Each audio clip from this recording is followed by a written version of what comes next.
Solange, the little mouse. Once upon a time there was a little mouse called Solange.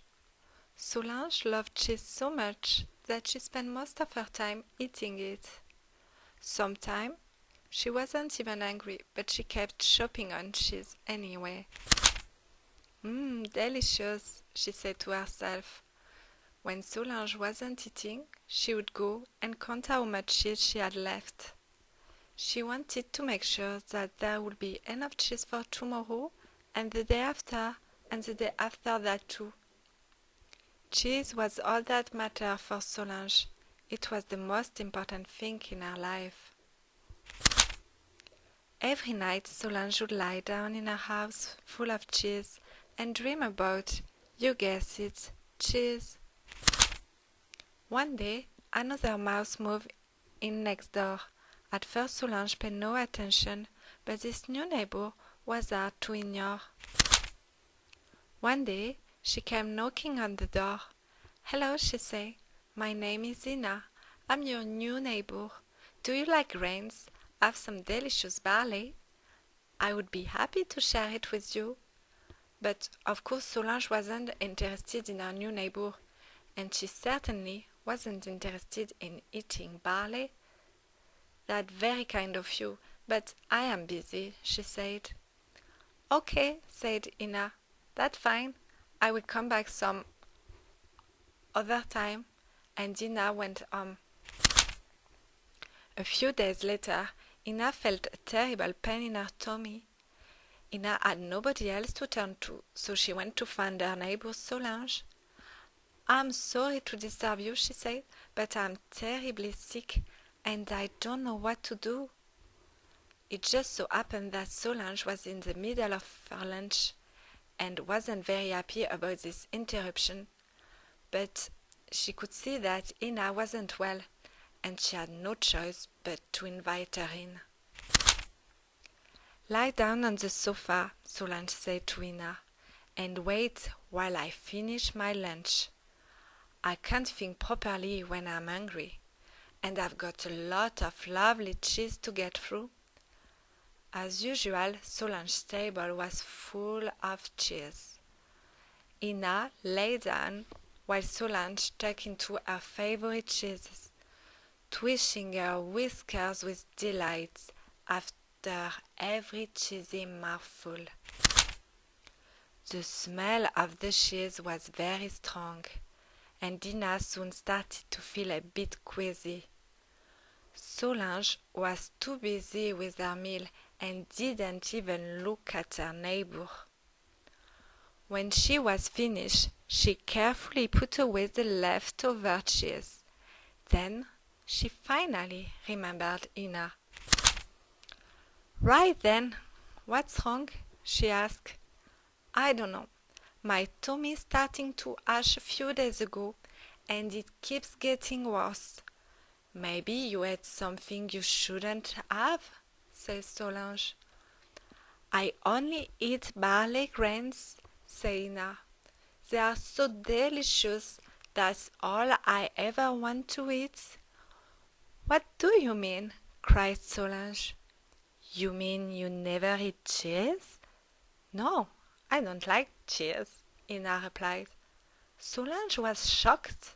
"You obviously don't know what you are talking about. Cheese is the tastiest thing in the whole wide world." Ina disagreed.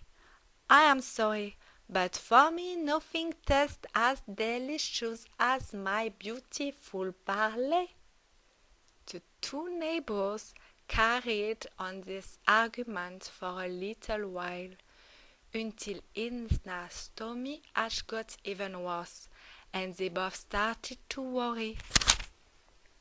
Solange wasn't used to thinking about others, but she couldn't help but feel bad for her neighbor. Most days she didn't talk to anybody, and she never invited anybody into her house. She suddenly realized that she hadn't offered Ina any of her cheese, and was a little ashamed about being so rude. "Ina," she said, "I beg your pardon, but I forgot to offer you some of my food earlier." "Don't worry," said Ina. "I don't like cheese anyway." Solange simply could not understand why her new friend didn't want any of her delicious cheese.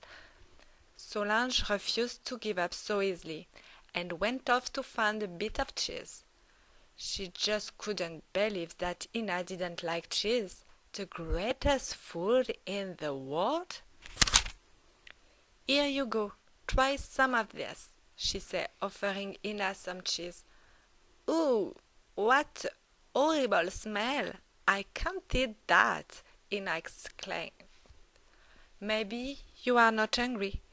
When was the last time you had something to eat?" 3 days ago. I haven't got any barley left at the moment." "Well, that explains the rumbling in your tummy. You will have to eat some of this cheese. I don't have anything else." Ina felt too weak to get up and leave, but the smell of the cheese was making her feel sick. With Solange standing over her, she held her nose and nibbled a tiny bit of cheese. But as soon as the cheese was in her mouth, Ina sprinted to the bin to spit it out. "Yuck! That was disgusting," she groaned. "I could never eat that stuff." Solange decided to spread out her whole cheese collection, including her favorite cheeses, the ones she only brought out on very special occasions. But it was no good. Ina simply couldn't eat any of them. She was getting weaker with every missed bite. As her new friend grew paler and frailer by the minute, Solange was desperate to find a solution. That's when Solange had an idea. She would tell Ina all about her favorite cheese. She started to explain everything about the magical cheese, the animals that gave their milk, the mountains where they grazed, the influence of the grass, the sun, and the rain. Solange describes with passion the long journey of the cheese from the mountain pasture to her table. She explained all of the elements that had come together to make this cheese, all for her eating pleasure. All of a sudden, Ina realized that what she had in front of her was more than just a lump of cheese. It was something precious, a gift and a promise. Ina picked up the cheese and took a big bite. As she sank her teeth into the cheese, she thought about how far it had traveled and the extraordinary chain of events that had brought it to this table for her to enjoy. "It's wonderful," she said. "In fact, it's quite delicious." Solange was very proud of herself for changing her new friend's mind. And even better, Ina's tummy as soon went away. As the days went by, the two little mice became the best of friends. And Ina wasn't the only one who learned a thing or two. Solange learned a lot about herself, thanks to her neighbor. Solange took great pleasure in sharing her passion for cheese with Ina, and she soon decided to introduce other mice to the wonders of her favorite food.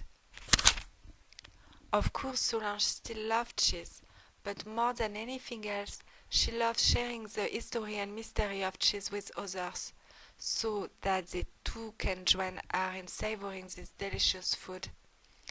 And it looked like Solange's efforts are paying off when you think about how many mice are fans of cheese.